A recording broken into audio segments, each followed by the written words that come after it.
اللہ شریف میں اور حجاز مقدس میں موجود ہے، اس سے ہم اللہ تعالیٰ سے دعا کرتے ہیں کہ جو لوگ حج کے لیے تشریف لے گئے اللہ حج قبول فرمائے، کہ تمام قربانیاں اور مناسب تک جو نے ادا کیا اللہ قبول فرمائے، اور جو لوگ ادھر تھے ایک قربانیوں کے لیے اللہ قربانیوں کو قبول فرمائے، ایک خوشیاں دعاؤں ہے اللہ تعالیٰ پوری امت کے لیے، پوری امت مسلمت کی اللہ تعالیٰ اپنی خوشی کی باعث ہے۔ اس لیے کہ دنیا کے اندر بہت سارے حصے ہیں،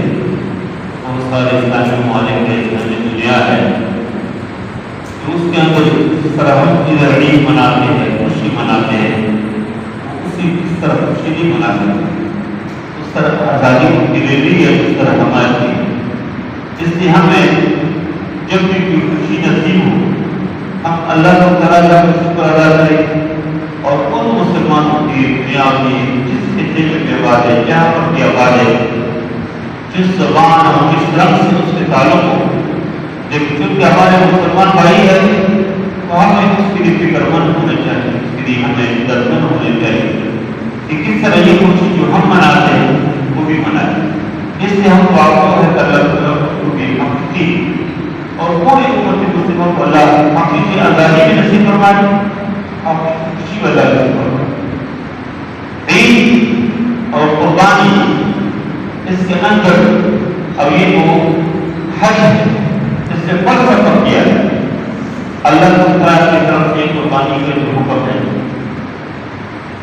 اب یہ انفال میں ہم دو تہوار جو خوشیاں مناتے ہیں،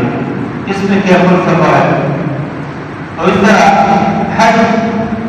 جو ایک آدمی حج کے لیے جاتی ہے، گھر سے نکلتے ہیں، اس کے لیے کیا فلسفہ؟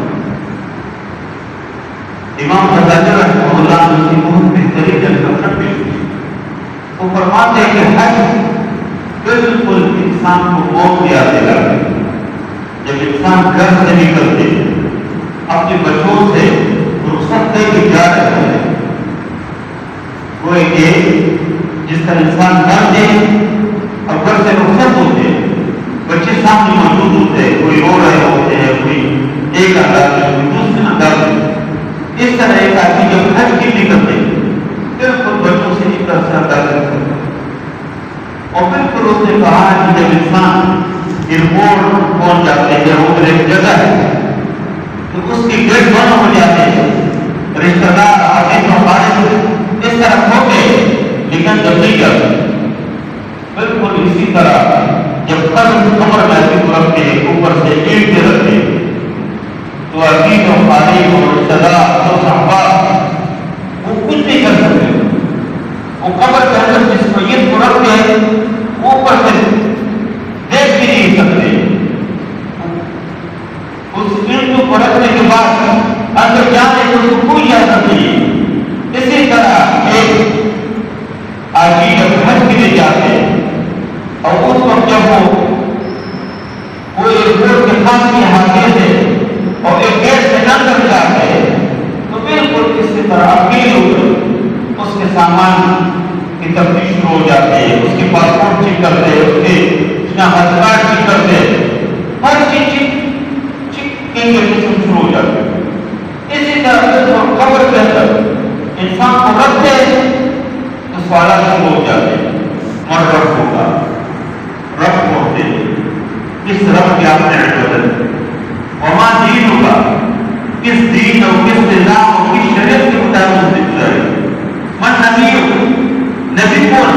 کس نبی کو آپ نے اپنا ایمان تصدیق کیا تھا، کس نبی کی شریعت پر آپ نے عمل کی۔ تو کسی انسان نے جو دنیا کے اندر اللہ تعالیٰ کو اپنا رب مان دیا، توحید کے ساتھ اس نے زندگی گزار دی اور کہنے کی رب دی اللہ۔ جس انسان نے نبی کریم صلی اللہ علیہ وسلم کی تعلیم و شریعت کے مطابق اس نے زندگی گزاری، وہ تو کہیں گے کہ دین اسلام، اور جس نے اللہ کے نبی صلی اللہ علیہ وسلم کے ساتھ تعلق رکھا ہو، اللہ کے نبی صلی اللہ علیہ وسلم کی سنت کے مطابق، نبی کریم صلی اللہ علیہ وسلم کی سیرت کے مطابق اس سے زندگی کو کہیں گے کہ میرے نبی کے رسول اللہ صلی اللہ علیہ وسلم نے، اور پھر فرشتے اس وقت اس کے لیے پہلے سے جہنم کی طرف سے کھڑکی کھولتے اور کہیں گے کہ یہ جگہ ہے، لیکن آپ مسلمان ہیں، آپ مومن ہیں، یہ آپ کی نہیں ہے، اور پھر جو جنت کی طرف سے کھڑکی کھولتے اور قبر کے اندر جنت میں آپ اس پر چھوڑ جاتا ہے، اور جو آپ کی دھرمی ہو، کافر ہو، مرتد ہو، اس کو جب قبر میں رکھتے ہیں اس سے ایک سوال ہوتے وہ کہتے ہیں ہاں لا مجھے تو کوئی پتہ نہیں، مجھے تو کوئی معلوم نہیں. تو پھر اس کے لیے بھی مشکات شریف کی جو روایت ہے، مشکات شریف میں جو حدیث ہے کہ پھر جنت کی طرف سے کھڑکی کھول کے نگاہ ہے کہ دیکھ لی جنت اس کی مزے دیکھو، اس کی نعمت دیکھو، یہ کہ آپ کی تھی، آپ نے اسلام اور شریعت کے مطابق زندگی گزاری، ابھی آپ کی جہنم اور جہنم سے کھڑکی کھول کے جہنم کے سختی اور جہنم کے آگ اور جہنم سے بچو سب کچھ قبر میں اس پر مسترد ہو جائے. اور فرشتے اس طرح مارتے ہیں، اس طرح مارتے ہیں کہ جب ایک بار درست لگاتے ہیں تو ریزلٹ ہو جائے. اور یہ سلسلہ قیامت تک جاری رہتے ہیں، وہ پابندوں بات ہے. اسی طرح انسان ایک حاجی جب وہ اندر جاتے اس کے کاغذات کی جان پڑتال شروع ہو جاتی ہے، اس کے سامان چیک کرتے، اس کی چیزیں دیکھتے، اگر اس سے واقعی اس کے کاغذات ٹھیک ہو، اس کے پاسپورٹ ٹھیک ہو، اس کے پاس عمرے کا حج کا ویزا ہو، ٹھیک سب کچھ ٹھیک ہو، کہیں کہ جاؤ. اگر یہ دوسرے سے واپس کرتے اور جرمانہ بھی لگاتے اور ان کی سزائے بھی دیتے ہیں کہ تم آپ کے کاغذات میں ایک غلطی ہے، تم نے ایک کام نہیں کیا، ویسے آ گئے. اور اس کے بعد جب انسان جہاد میں بیٹھتے ہیں یا اس زمانے کے اندر کوئی سواری میں بیٹھتے تھے اور آج کل جہاد میں بیٹھتے اور مختلف علاقوں سے گزرتے، مختلف علاقوں سے گزرتے، جنگلات سے گزرتے، سمندروں سے گزرتے، میدان سے گزرتے، بالکل عالمی برزخ کی وہ تنہائی ہے کہ عالمی برزخ میں مختلف قسم کے مراحل سے گزرتے. اور جب گزر پہنچ جاتے ہیں لبیک اللہم لبیک پڑھتے ہوئے ایک ہی حرام میں اور ایک ہی لباس میں اللہ کے سامنے جس طرح انسان پیش ہو جاتے ہیں تو محشر بالکل حضور کے معرفات کی جگہ میں جاتے ہیں، بیت اللہ شریف سے طواف کرتے ہیں، سارے دن صفا و مروا کرتے ہیں، بنا کے میدان میں اور اس طرح مختلف ہوتے یہ مختلف مقامات میں بھی جاتے ہیں. تو بالکل سری تنہا ہو کر اور ادھر ایک ہی لباس میں محمود آیات سب میں ایک ہی لباس میں ادھر اللہ کے سامنے رب و نصر قومیت عصبیت کون چیز ادھر کوئی کسی سربراہ، کوئی کسی ملک کا صدر ہے، وزیر اعظم ہے، کوئی جو بھی تمام ہو جائے لیکن ادھر ایک ہی لباس میں اللہ کے سامنے پیش ہوتا ہے. اسی طرح قیامت کے منظر ایک ہر قسم وہ منظر دکھاتے اسلام کو. امام غزالی فرماتے ہیں وہ منظر دکھاتے اسلام کو کہ ایک انسان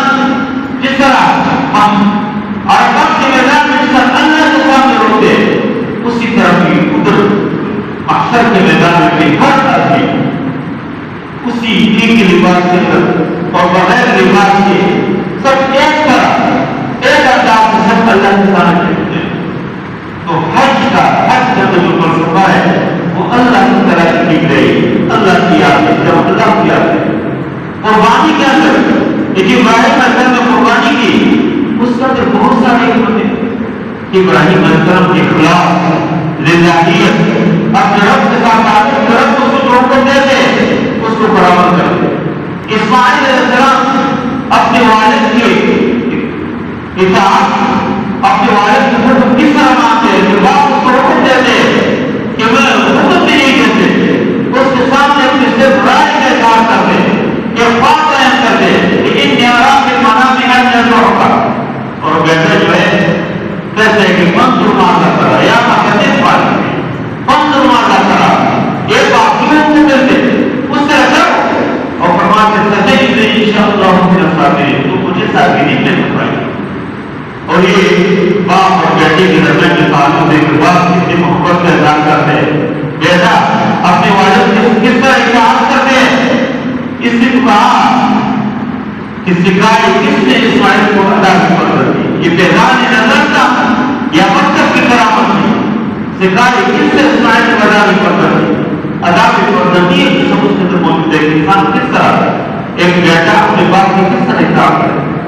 پھر ابراہیم علیہ السلام جو قربانی پیش کرتے، یعنی اس کو بتاتے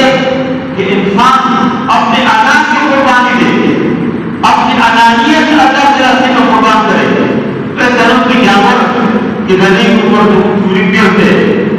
اپنے بکری اور بکری اور اونٹ کی نہر کرتے، گائے نہر کرتے، لیکن انانیت اسی طرح ہے، اس کے اندر جو تکبر ہے، جو بڑائی ہے اور بغض ہے، کینہ اور حسد ہے، اسی طرح کے اندر موجود ہے نہیں، اسی طرح کے اندر قوم پرستی موجود ہو، اسی طرح کے اندر پارٹی بازی موجود ہو، اسی طرح اللہ کے رسول کے مقابلے میں اپنے گھر اور قوم علاقے کے رسول اولاد لوگ کہتے ہیں علاقے کے رسول اولاد نہیں، اگر آپ اللہ کے راستے میں اپنے قربانی دی ہے، اس اخلاص کا تقاضا یہ ہے کہ تم سب کچھ اللہ کے راستے میں قربان کریں۔ خاص کر میں ہمیشہ یہ کہتا ہوں کہ جو دلوں کے اندر جو بیماری ہے، کہ جو بغض، حسد، کینہ، کئی سال سے لوگ اس سے نہیں بولتے، اللہ کے رسول نے تو منع کیا ہے، فرمایا کسی مسلمان کی رائے کسی مسلمان کے لیے حلال نہیں ہے کہ تین دن سے زیادہ کے ساتھ تعلق، اور ہم سال کبھی اس طرح ہوتے تھے، باپ بیٹے کے ساتھ نہیں بولتے، بیٹا باپ کے ساتھ نہیں بولتے، بھائی بھائی کے ساتھ نہیں بولتے، بھائی بہن کے ساتھ نہیں بولتے، بہن بھائی کے ساتھ نہیں بولتے، اور ماموں اور خالہ اور پھوپھی ان کے ساتھ سالانہ کرا، ہمارے دشمن ہے وہ ہمارے گھر آ رہی ہے، ہم ان کے گھر جا کے اور کہتے ہیں قربانی کیا قربانی؟ اصل قربانی اپنی انانیت کو ختم کر، اپنی یہ جو ذہنیت ہے، یہ جو کینہ اور بغض اور حسد ہے، اس کو ختم کرنے کی ضرورت ہے، اور یہ اصل چیز ہے، اس کی بہت اہمیت ہے اسلام میں۔ نبی کریم صلی اللہ علیہ وسلم کے ایک مشہور حدیث ہے، انس رضی اللہ عنہ حدیث کے راوی ہے، وہ فرماتے ہیں جب ایک مجلس کے اندر موجود تھے صحابہ کرام کی وجہ سے، اللہ کے نبی صلی اللہ علیہ وسلم موجود اس وجہ سے، فرماتے ہیں کہ ایک صحابی آ رہے تھے، نبی کریم صلی اللہ علیہ وسلم فرمایا کہ یذکر علیکم الرجل من اہل الجنہ، جنتیات کیا آئیں گے؟ کہتے ہیں ہم نے دیکھا کہ صحابی انصاری صحابی وہ آ گئے اور گاڑی سے حضور کی باریکہ پکڑ رہے تھے، ہاتھ میں جوتے اور ہاتھ کو دے بیٹھے، اللہ کے نبی نے فرمایا صحابہ کرام نے پھر پر یقین کیا کہ یہ صحابی جنت، دوسرے دن اللہ کے نبی نے فرمایا جنتیات کیا آئیں گے، اور پھر وہی صحابی تشریف لائے، تیسرے دن پھر اللہ کے نبی نے اسی مجلس میں کہا کہ جنتیات کیا آئیں گے، دیکھو صحابہ کو توجہ ہوئی کون آئیں گے، پھر وہی صحابی اسی کے عقیدت کے ساتھ کہ جوتے ہاتھ میں اور حضور کی پانی دائیں سے ٹپک رہا ہے، آگے بیٹھ گئے، صحابہ کو بالکل یقین آ گیا کہ یہ دل سے صحابی، لیکن اب تجسس پیدا ہو گیا کہ عمل معلوم کرتے ہیں صحابی کیا عمل کرتے ہیں، کہ اللہ کے نبی نے جنت کی بشارت کی، عمل کیا ہے، اسی کے اثر ہم جنت کی سب کچھ کرتے ہیں، ہمارے سب حضور کی جنت کی جگہ میں جنت چلے، پھر صحابہ کرام جنت کی کتنی مشتاق ہے، تو ایک صحابی نے حضرت عبداللہ بن عمرو بن عاص رضی اللہ عنہ نے اس انصاری سے کہا کہ میں نے مقصد اٹھایا ہے، تین دن گھر نہیں جاؤں گا، میں آپ کے ساتھ جانا چاہوں گا، کیا کچھ دی جاتی ہے، اس کے گھر نہیں آ جاؤ، اور اس گھر کے جان جائے اس کے معمولات معلوم کریں گے، کیا مطلب ہے کہ اللہ کے نبی نے جنت کی بشارت دی، اس کے ساتھ جاتے ہیں، جب ادھر گھر جاتے ہوں گے، رات میں دیکھتے ہیں کہ عشاء کی نماز کے بعد آرام سے وہ سو جاتے ہو سارے، اور فجر کی نماز کی نور پھر آ جاتے، پھر اسی طرح پھر اسی طرح عشاء کی نماز پڑھ کے سو جاتے، اور فجر کی نور پھر آ جاتے، کوئی تہجد نہیں ہے، کوئی ذاتی نماز نہیں ہے، کوئی دعائی نہیں ہے، ہاں رات کو نیند ٹوٹ جاتی ہے، کوئی اگر رات ٹوٹ جاتی ہے تو کچھ برسات کر کے پھر سو جاتے،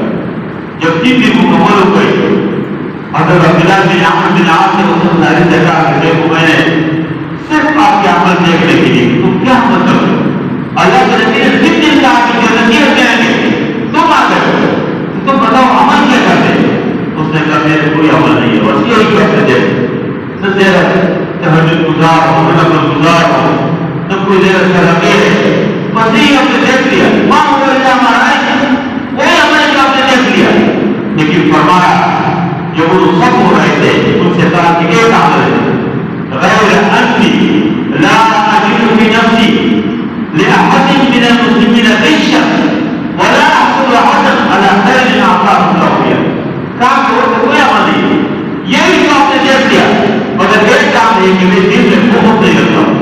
خجورت نہیں رکھتا ہوں،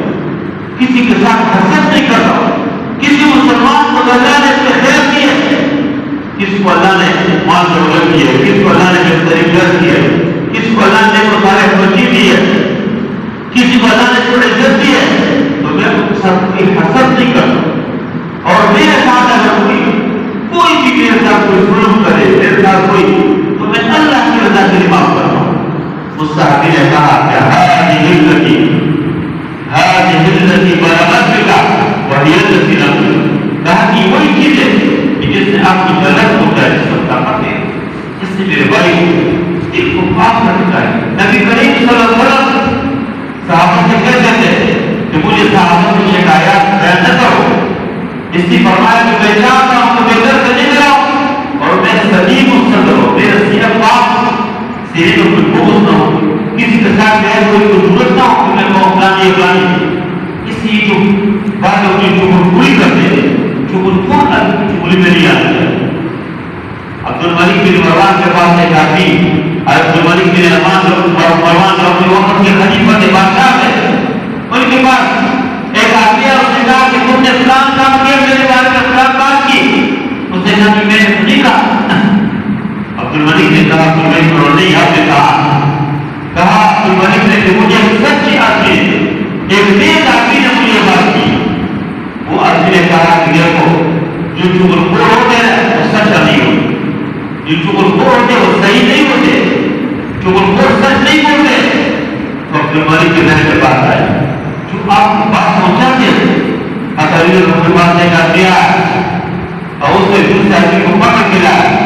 کہا کہ اس آدمی کو میں نے دیکھا کہ کوفے کے مسجد میں قسم اٹھائے کہ اللہ کے قسم میں آپ کو قتل کروں گا، اور آپ کو گالیاں نکال رہے تھے۔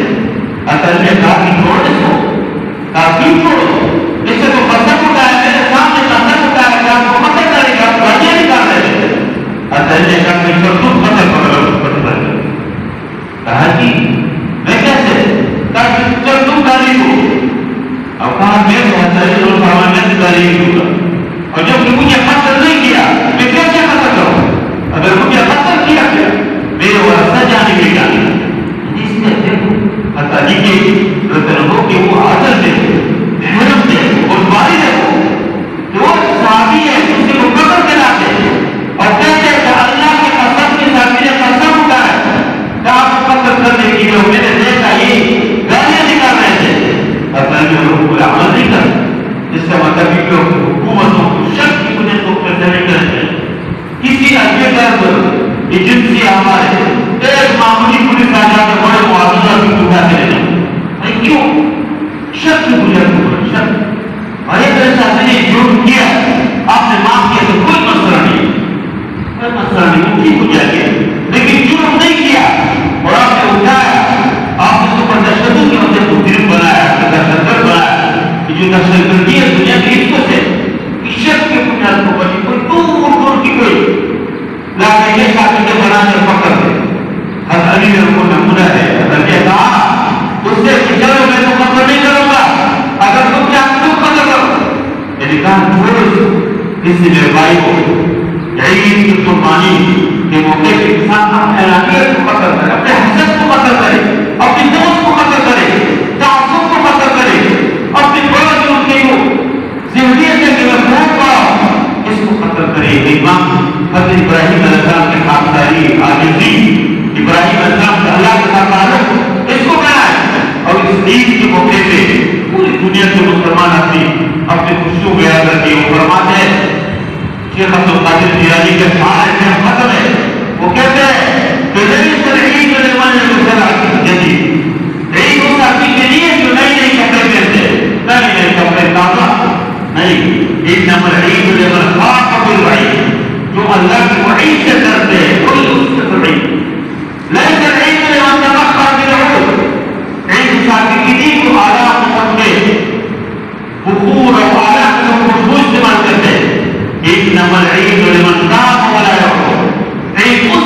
مت کریں،